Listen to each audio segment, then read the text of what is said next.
I definitely just wanted to say, thank you for taking the time.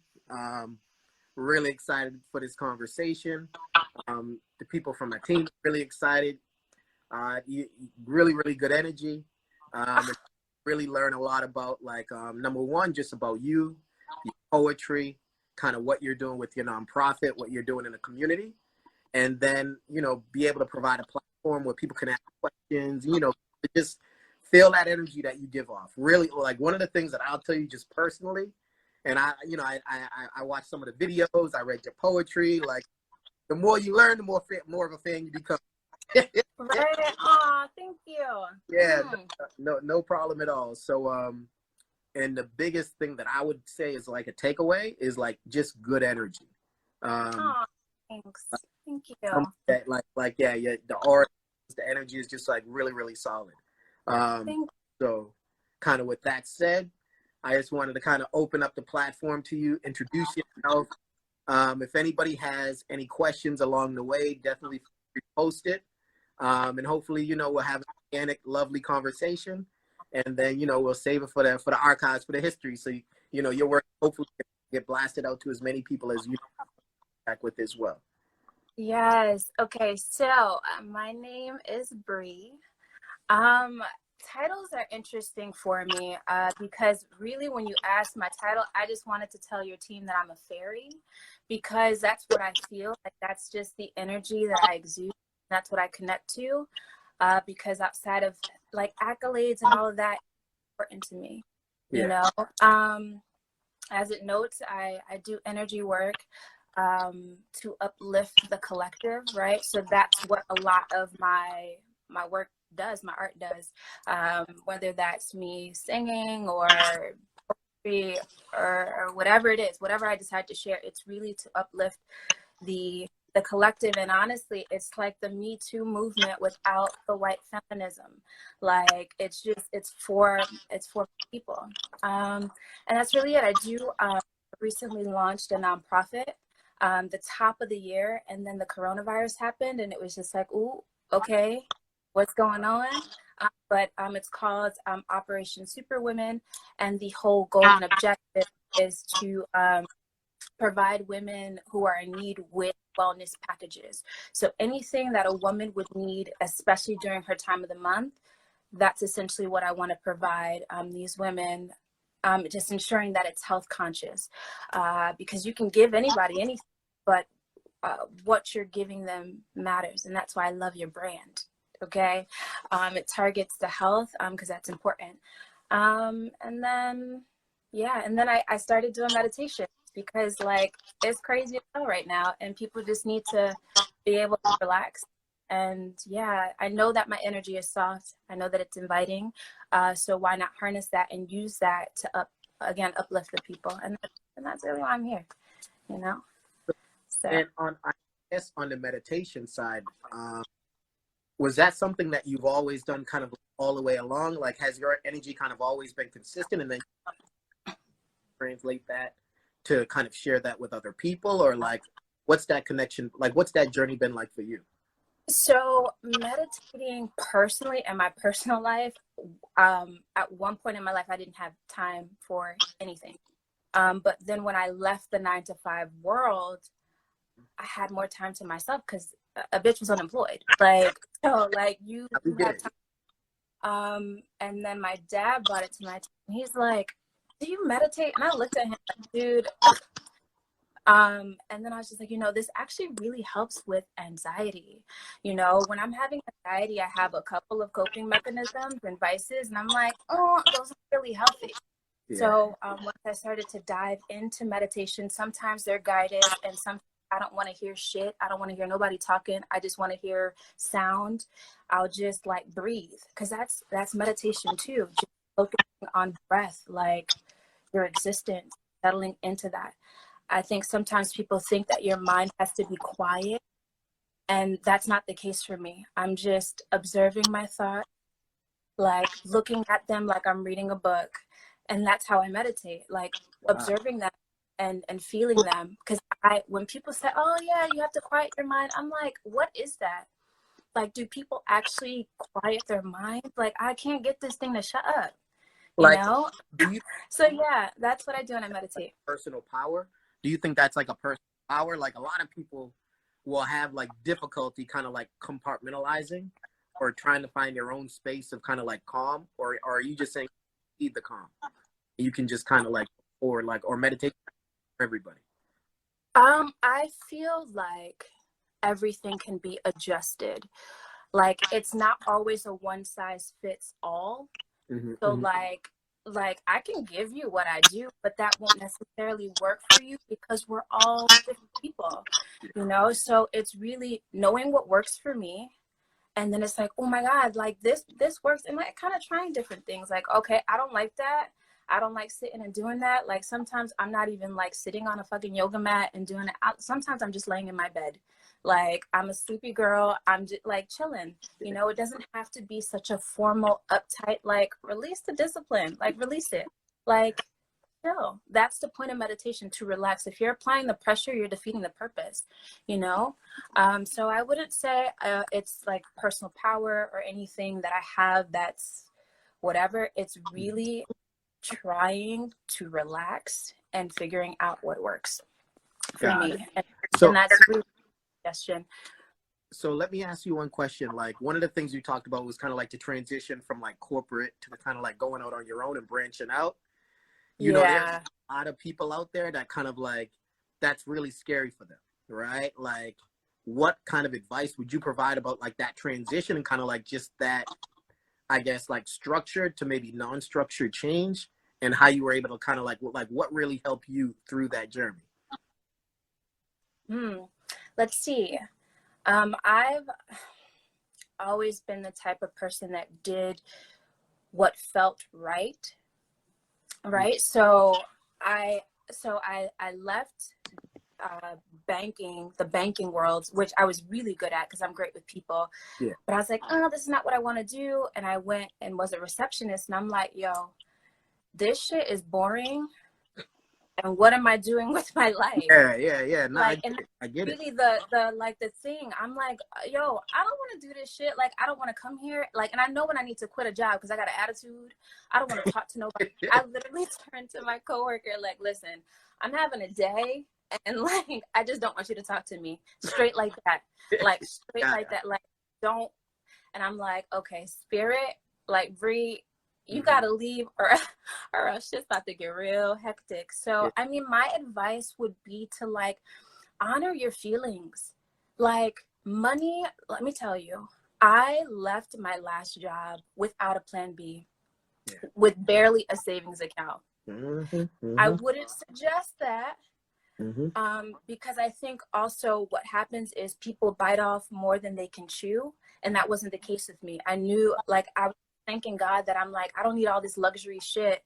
Like, I live a very simple life. So if I am unemployed for a year, I have enough money to like work it out. So that's the thing, like being realistic. Like, you just bought a BMW. I don't know what your insurance is like.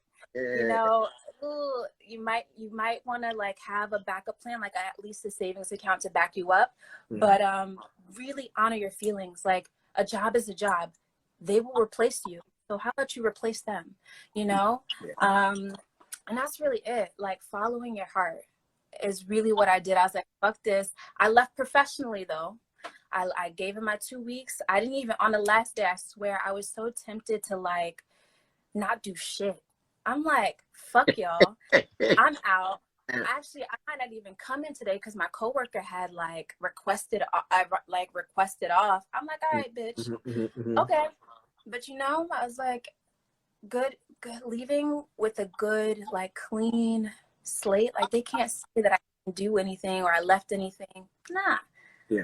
You know, leave professionally and follow, because everyone has that thing that's just like, yo, I want to do this. Follow that. Now, like, let me ask you another question. How does that thing translate into relationships? What do you mean, like your purpose? Like, no, either your purpose or like your love language, right? Like, how do you translate that same kind of like inherent kind of gut or heart feeling into a relationship? All right, so listen, let me tell you, I'm a single girl, so I'm still learning a lot of things, right? And what are the 5 love languages? I'm like, I feel like I need all of them. Like a little bit of everything. Like, why the fuck not? Why not? Why not? Right? So how does it translate? I mean, for me, I'm a lover. Okay. That's it. Like when I really enjoy something, this is just on a professional field, I dive into it. Same thing with relationships. When I'm really enjoying the time, it's like, all right, like, and I do believe in reciprocity. So like what you're given, I'm giving too. And then also understanding how that person needs to be loved, right? Like, like really actually paying attention, because like if you're just coming out of a relationship and using the same manual, if you will, for the new one, not going to work, because again, everybody's different. So now do you think that trauma, like how do people, I guess, how would you recommend that people kind of use the creative, whether it's like singing, poetry, meditation, to, I guess, deal with, I guess, because a lot of people carry around trauma, whether it's familiar trauma from their own family, whether it's trauma from like a prior relationship. Like, how do you recommend that people leverage some of these other tools to be able to cope and deal with that trauma so that their new relationships end up being healthy? Now, I guess my first thing with trauma is, are people even aware that they're traumatized? That's like, cool. Are you aware of it? Like, are you aware that you're actually hurting really, really deeply? And what you really think the issue is probably not the case, right? Yeah. From my experience is really just diving deep into what that trauma really is, because 9 times out of 10 it's coming from your childhood, right? It's like 9 times out of 10 it's something really deeply rooted, and understanding that, and then also having love and compassion for yourself. Like, yo, I didn't know, or this or whatever happened, just like loving on that wound, and then also not projecting that like trauma to your partner. It's like this issue, and I say it all the time with friends, with like lovers.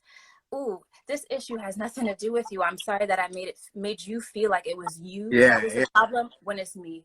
I'm the problem, and I gotta sit with this, right? So sitting with the actual issue is important. So awareness, sit with it, don't project the shit, and then, you know, communicate with your partner. Communication is so important. Like communicating with them, you know, that like, I got this problem, and like, I don't need your help to solve it. I just really do need your support and understanding, right? So yeah, I don't know if I you did not get like trust. This is like so like organic. Because I'm like I'm like, there's just so many layers there's not like a specific to all the questions, right? Like I'm looking forward with any of this. I think, you know, like in a lot of ways, I'm kind of just interested in getting your opinion and your expertise.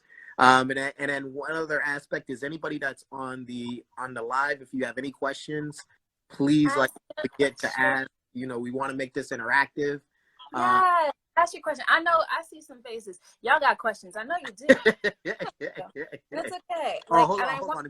We actually got a one person said, since April is poetry month, can we get a freestyle, or can we get one?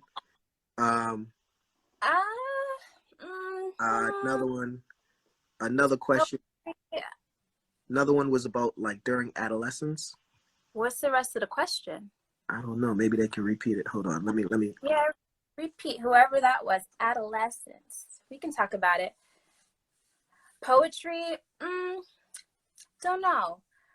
I know it's poetry month, but. All right. So let me ask you a different question. All right. As something that did you know, you're having so much fun. Now, one of the things, and I'll tell.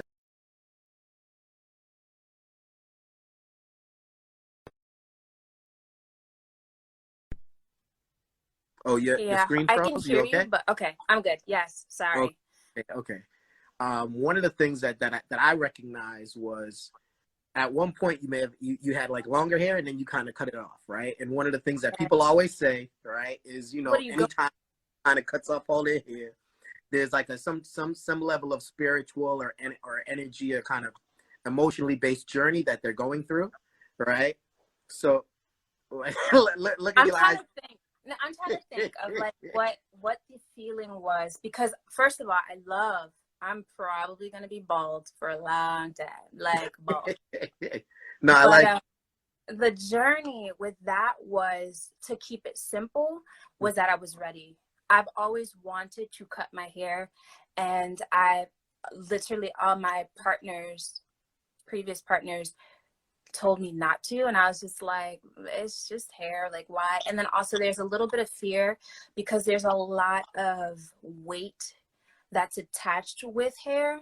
There's a lot of like, ooh, like I was kind of nervous, like, dang, am I gonna have a fat head? Like, am I gonna like look ugly? Am Yeah. I not gonna feel beautiful? Because I had done the big chop years before that, 2010.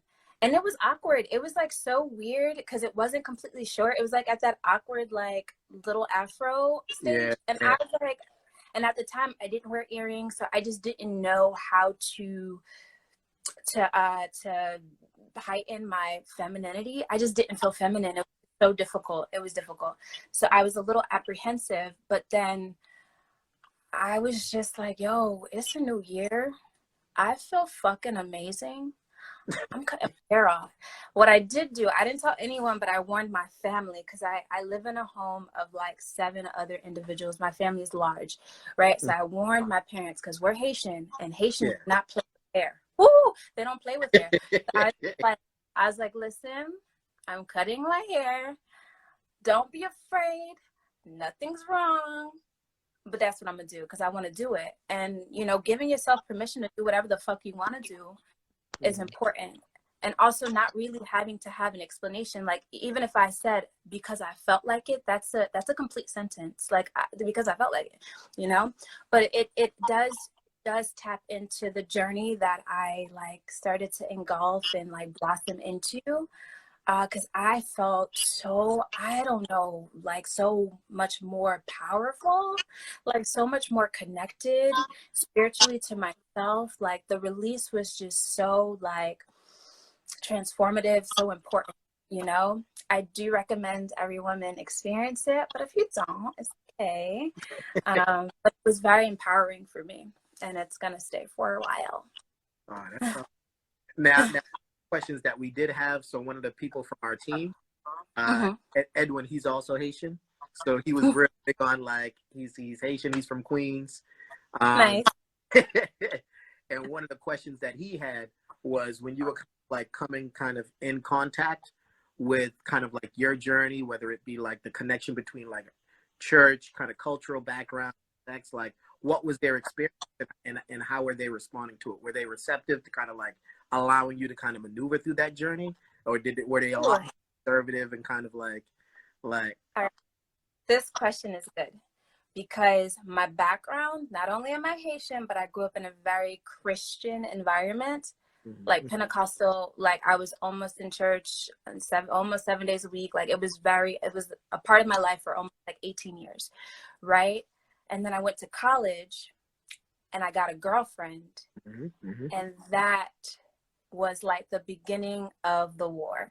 Not the war really, but knew, like so your parents already kind of knew you would bring her home, or like they would know that you were dating another woman at that point.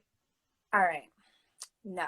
So the way I introduced, because I was so fearful that they would, I don't know what I thought they would do to me. I was just like, I was 19. I'm like, oh my God, my first girlfriend. Like, I'm gonna just bring her over for dinner as a friend. Even though she kind of looks like more masculine presenting, like she looks like an athlete. I'm like, we just gonna have dinner. I want her to like come and experience my family, because my family's dope as fuck. Like I love my family. And I want somebody that I care about to experience that. So they didn't say anything, but like my mom, she knew off the rip. So for a very, very long time, I didn't really come out to them. I spent a lot of time with her though, so they kind of like put 2 and 2 together. And then I formally came out, and I couldn't even like vocalize it. I like wrote cards for Christmas, and I said, I'm giving the gift of honesty. Swear to God. And I gave it to all the people. I gave it to people, all the people that I felt were important to me. So my mom, my dad, my uncle, and my aunt. My aunt already knew, but then my uncle, he gave me the most beautiful response back. Like, my only worry is about the world and all these things, but not you and your preference. So yeah, they're not receptive to my sexuality, and I identify, if we want to put a label on it, because I like to say I'm a lover, I would be considered bisexual, right? So they're just like, no. And then when I wasn't dating her and I was dating a man, I swear my mom cried, and I was like, lady, you need to love me regardless of like what I do, and like, and support me. So get away from me with your crying, that your joy, like, leave me alone. So now I don't really know what they think. And honestly, I don't want to say I don't care, but I don't, because it's like I lived a lot of my life trying to please them, right? Like really wanting to be the good daughter, because I'm the oldest daughter. Yeah. But what is good? Like, what the fuck does that even mean? Like, it's all subjective. Like, I'm doing the best that I can. This is my life. And yeah, that's so. I'm going to ask another question that's definitely a follow-up to that.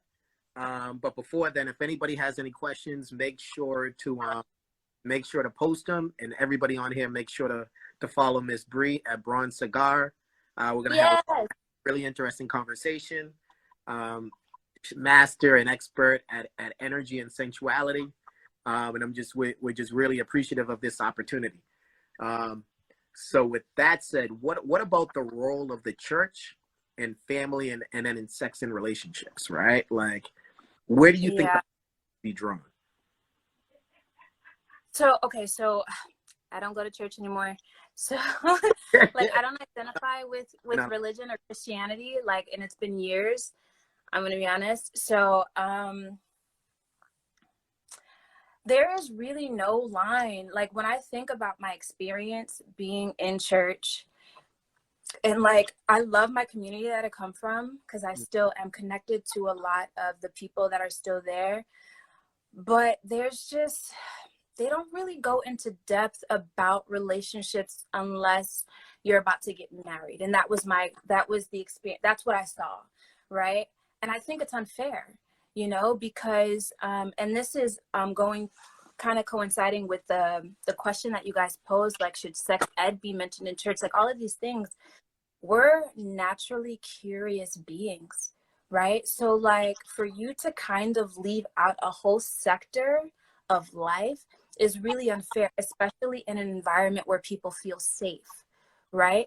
Why are these conversations really being had? Because once people hear sex, they like close their eyes, they run away. It's like a scary thing. Yeah. And I've always wanted to talk about it. Like, so I mean, again, to answer your question, their relationships, from my experience, that aren't really talked about unless, again, you're about to get married. It's a weird thing, It's a weird thing.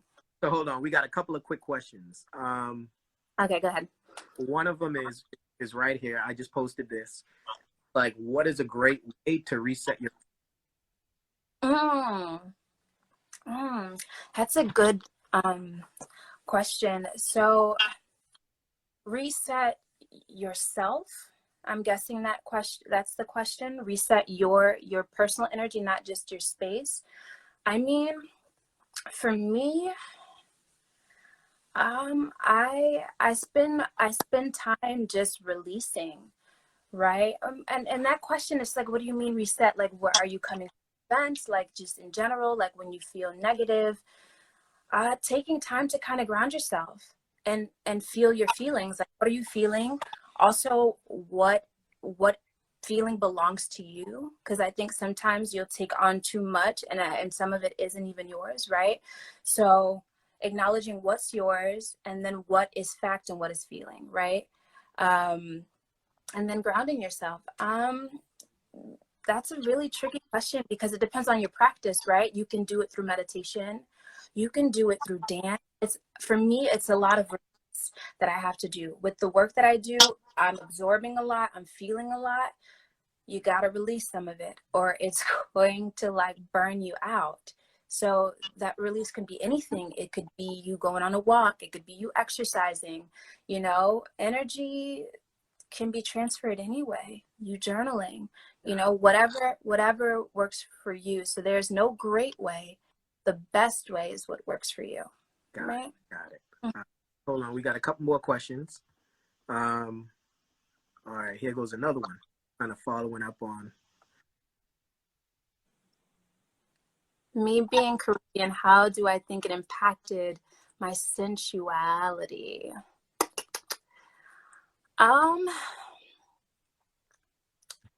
Well, I think that the downside made me want to like improve, like hone in on it more, right? In my household, we didn't really talk about this, like, and we still don't. It's like such a like weird thing.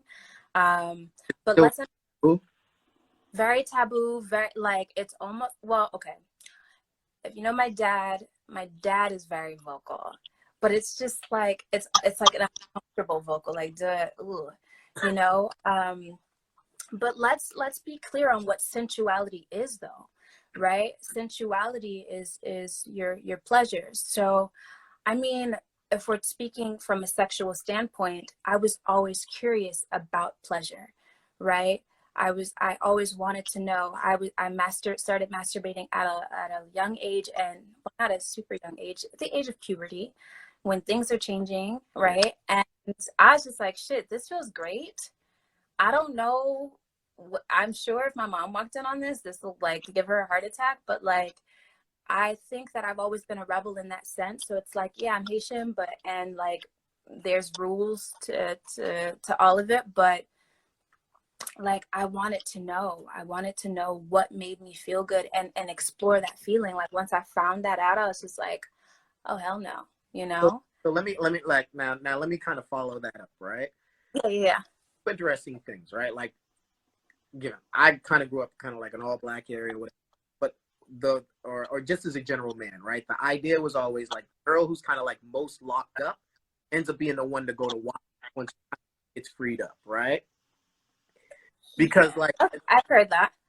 like either I've heard that. I'd probably be considered the good girl gone bad. yeah. Now, I'm sorry, what's the question? So I think the question kind of came two ways, right? Like, was it one of them types of things where I guess when you kind of went off to college or when you left home, you were then kind of be able to kind of experience life and all of its kind of pleasures and flavors and ups and downs and lefts and rights, and you just want to kind of engulf in a piece of everything? Was that part of it, or it was just kind of like, you know, had you already refined, I guess, what you liked and what you didn't within that kind of boundary of living within your household, which had you in the church all of these days and everything like that with no breathing? When I lived before I went to college, I had no idea. I was just like, ooh, I was like, I don't even, like, I had sex like once or twice. And I'm like, if this is sex, I don't want it. Like, they said this shit was supposed to be great. This wasn't great. Then I went to college and I'm like, I have free time. I have free time and I have my own space. Yeah. Okay. So I indulged. And you know, if people want to look at it from an angle like, okay, like, you know, once you leave a strict environment and you have the space, mm-hmm. then you go wild. I mean, I guess if you're comparing the two, you know, if I was given the same openness, right? Yeah. At home, would I be the same? I don't know, you know? So now at what age do you think that like people should learn their own sexual energy, and what's that journey like, right? Like, do you think it's one of those things where you may have had that same level of understanding and appreciation for what your body did and didn't by, let's say, like 17, 18? Or do you think that the older you get, you're better able to fine tune your likes, dislikes, and also kind of where you fit within balancing sexual and your emotional energy, because there's both parts of it, right? Some people may turn on heavily sexually, but not as much emotionally, or it may kind of like become closer and closer together the more you begin to. So I guess I'm on like what's that journey like in terms of what you would recommend. I want to like throw out age, because I don't like, I feel like it's literally all experience, no matter what time you experience it, right? Like whether you're 17 or fucking 75, like it's all about experience. And obviously, you know, the older you get, the more things change with you. But I don't think it has anything to do with age in particular. For me, at least. Can you repeat the question? Because my mind went a million ways. I guess the question was, does that kind of balance between your sexual and your emotional, or your sensual and your sexual, does that develop over time? Or can you have that same level of understanding at an earlier age if you had maybe kind of like been able to experience a little bit earlier? I think that it's possible at a younger age if you're having those sorts of conversations, right? Like if you have well-informed people in your life that are educating you on that, right? Because my knowledge, yes, is from experiencing life, but it's also from reading and like having other sort of adult conversations. But if you're not exposed to that, like I wasn't having conversation at all, so I was like, how am I supposed to learn? Yeah. You know, like how do people learn Was about? it something where you would go to your siblings, because you said you grew up in kind of in a big household as well, right? My siblings, they're all younger than me. What am I gonna ask them? Like, first of all, like, and we're all kind of around the same age, so it's like I'm gonna turn to my brother like, what am I don't even know what I would ask you. Yeah. You know, and also, I mean, I did have a lot of older women in my life, but sometimes things were like really uncomfortable to mention. It's like, oh, this is kind of strange. Like, I don't know how to ask this. So no, I did not ask my siblings anything. Now I know it's awkward for them, but like I talk about things just really openly. But yeah, it's really just experiencing and conversation, because you can be older and really not have that awareness too. You know, be trapped in like societal thoughts, and you know, there's just so much stigma. There's just so much that if you, as you age, if you're not unlearning certain things, you're going to age with those same thoughts and those same ideals, and it's kind of, it's limiting. let me we're gonna go over a couple of other questions, but while I'm picking another question, yeah, right here, yeah, we got, this is my girl, hey girl, how do you think sexual hygiene is different for women of color in comparison to their white counterparts? That's a great question. Sexual hygiene, how do I think sexual hygiene is different for women of color? I this is an interesting question. I think just based off of accessibility, right? What's accessible to us, what companies are catered to us, right? I don't know if there's really a difference as far as if we're speaking about anatomy, because we're all women, but I think majority of it is our accessibility to products that promote our health, right? That actually care. They get on birth control a little bit later in life, or a smaller percentage of them may have access earlier on because of the difficulty it may be.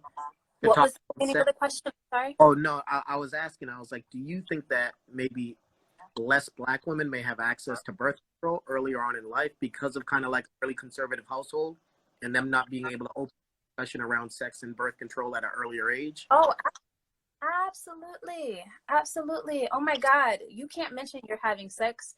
So why, the question is, why do you need birth control?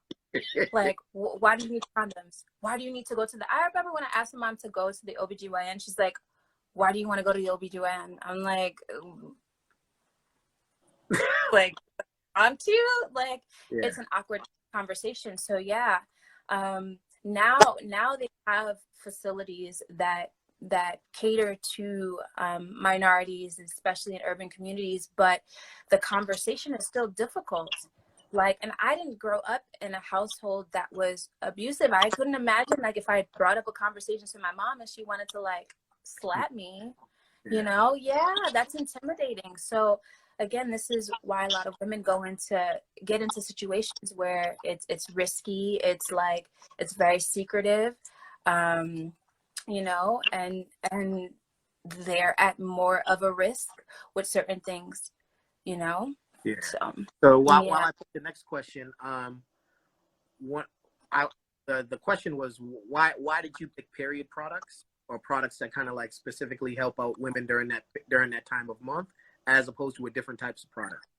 Like, what led you to want to kind of solve that problem? Well, so what really inspired my entire nonprofit was Hurricane Harvey that happened in Texas.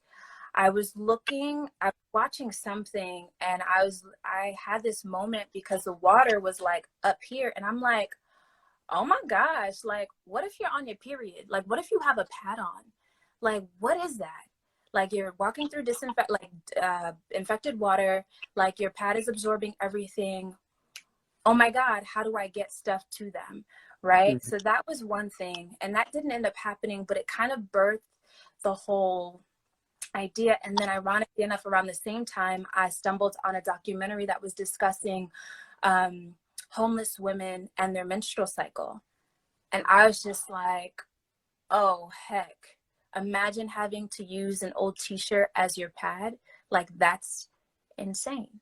It's intense. So I was just like, what do I create to give the people? When I say the people, I mostly mean my people at the top, right? Yeah. Everything that I do has Black people in mind, people of color in mind. Documentary. Huh? But he asked, what's the name of the documentary? Oh my God, it's been years. I cannot remember, but if you put on YouTube, like, homeless women and menstruation, you'll see plenty, you know, and it just showed like what they do and even how they wash, you know, that the time of month is such a very sensitive time, you know. I can get up and go to CVS and get what I need, but there are women that just don't have access to that, right? So that's where the idea birthed. And I'm going to be honest, I sat on it for a while because I was just like, you know, you have to have the energy for that kind of work, right? Yeah. So that's where that was birthed.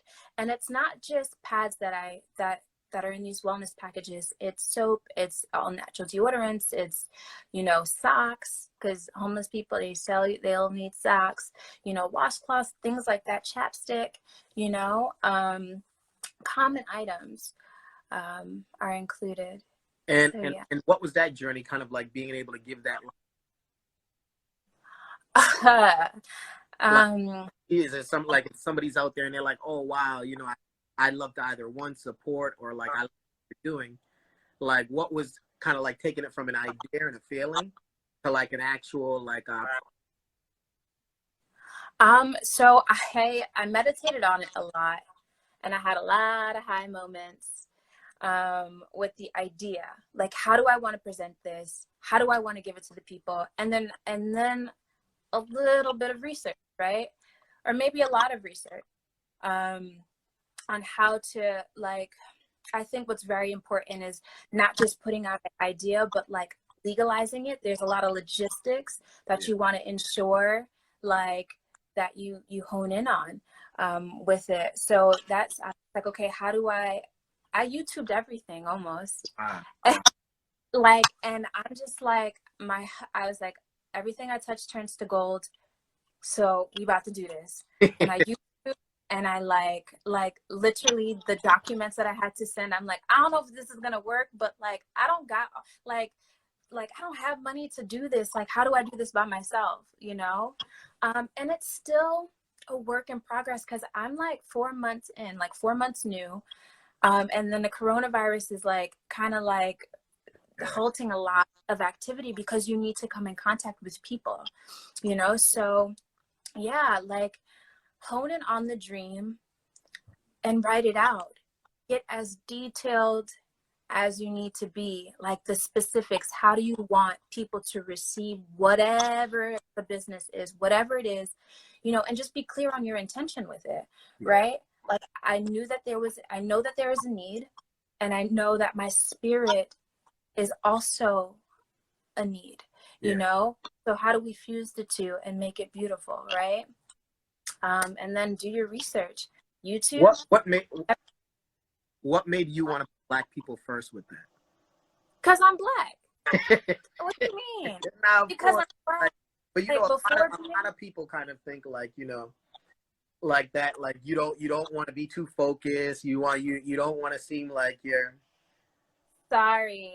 The entire system that governs this world does not put us, like, it doesn't put us first. So why not put my people at the forefront? And now when my language is very general, because I don't want people to feel, not that I don't want people to feel, my energy is inclusive anyway. Yeah. So it's like, we'll just call it this and not put Black on anything.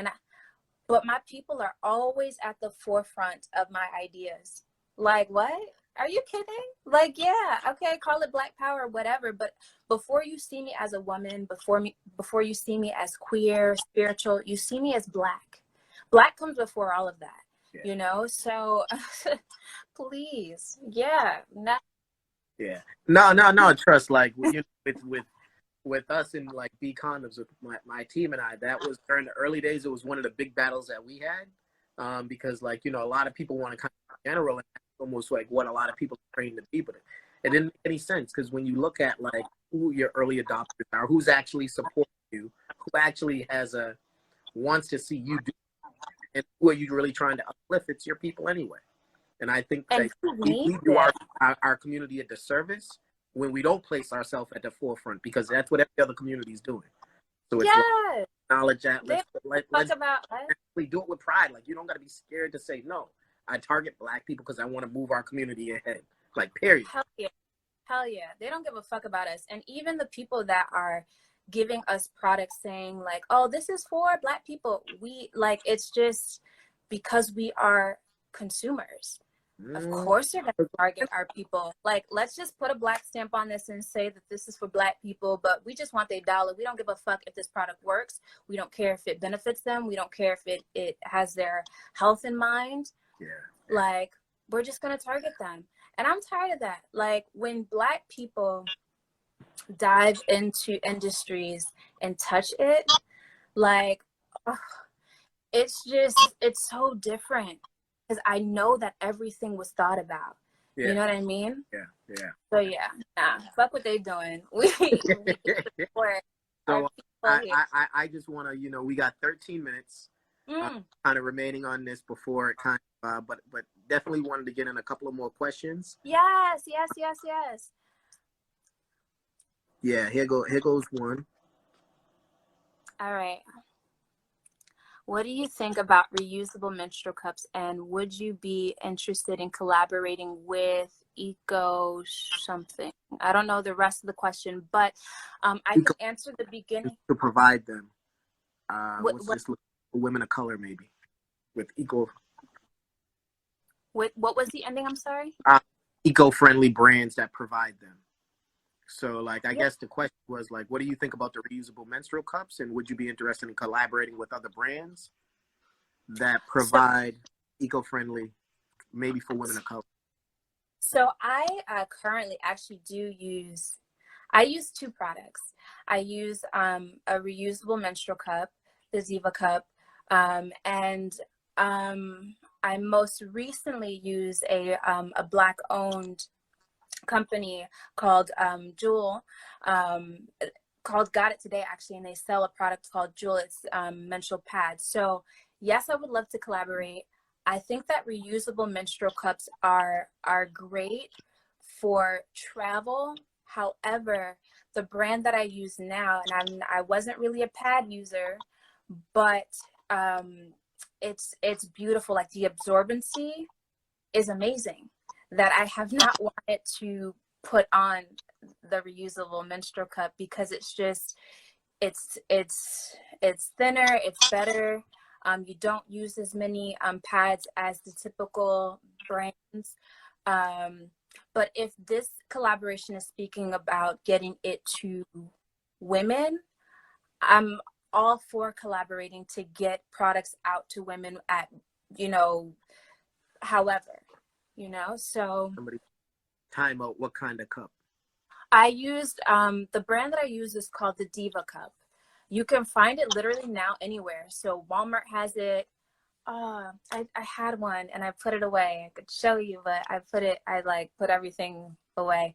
Yeah, it's in Walmart, and there's 2 types with it, right? So there's, they just say 1 and 2. 1 is for women who haven't had children, and 2 is for women that have children. The reason why they have 2 different sizes is because your cervix changes once you have a baby. Once a baby comes through that, it's different.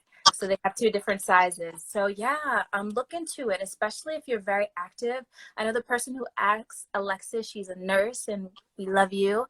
So yes, it's very, it would be very beneficial for you.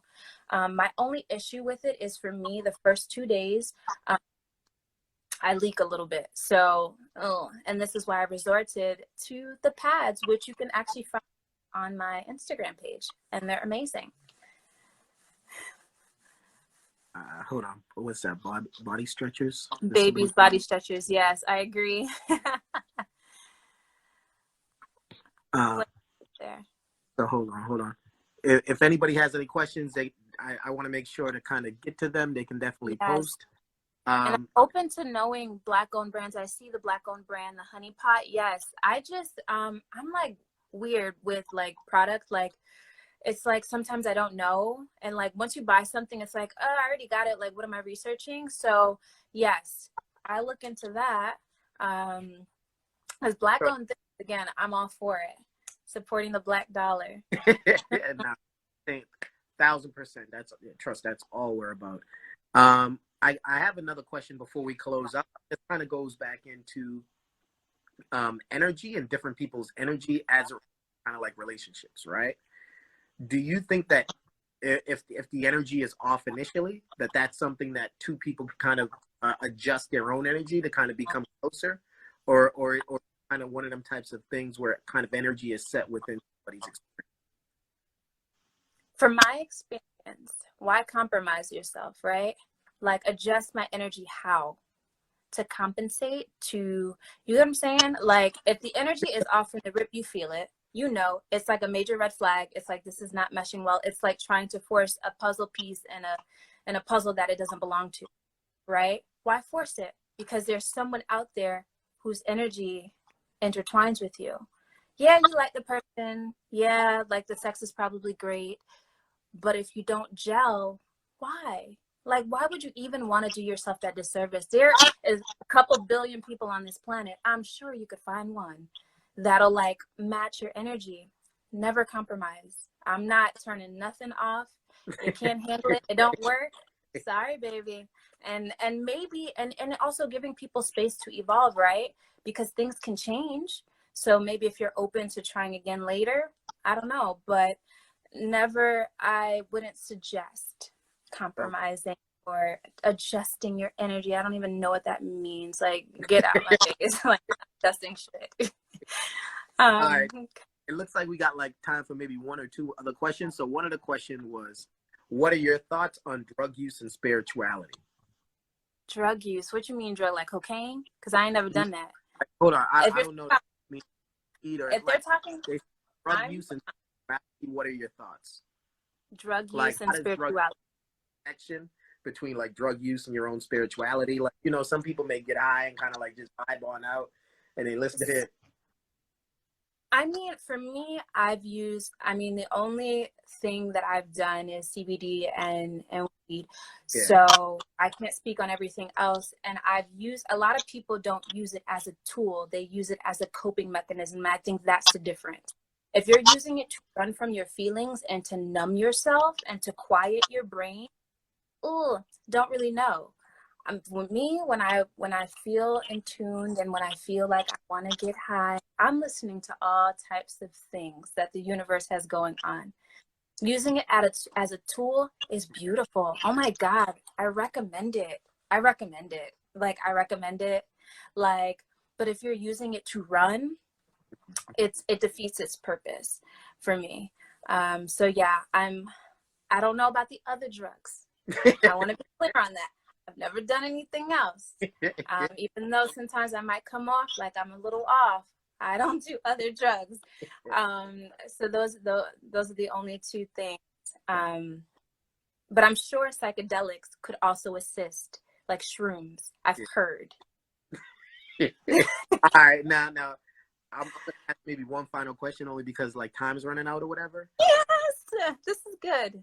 But when you were going through your kind of like sensual / sexual, and then kind of like figuring out what your energy was, did you carry around a lot of guilt? Because we had an interesting discussion last week, right? Where we were talking about monogamy and the role of like church and guilt and kind of opening up and feeling comfortable with your relationship, right?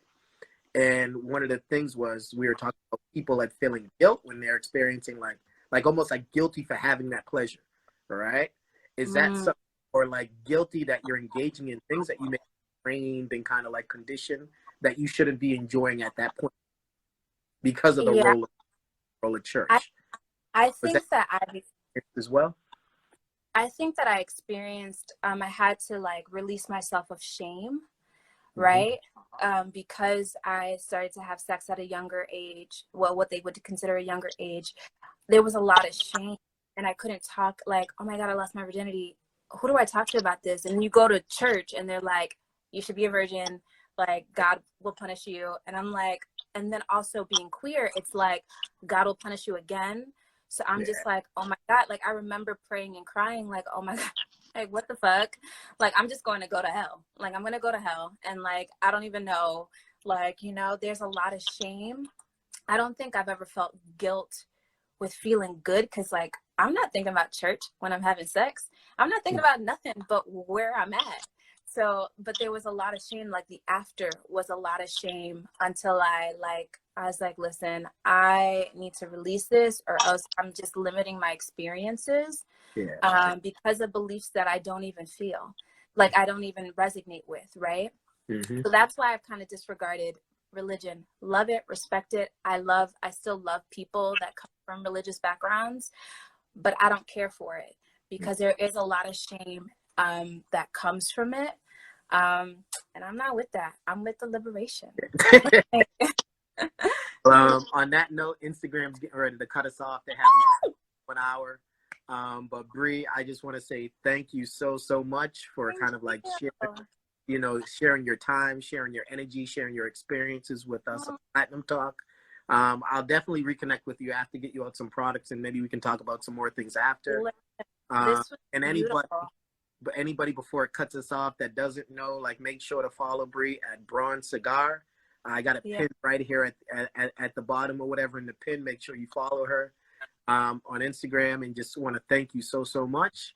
Yes, thank you, and I love you all. Yeah. This is great. This is awesome. Thank you. Thank you so much, and enjoy your weekend. We'll talk. Yes, you too. Yes, right, no problem. Stay safe, y'all.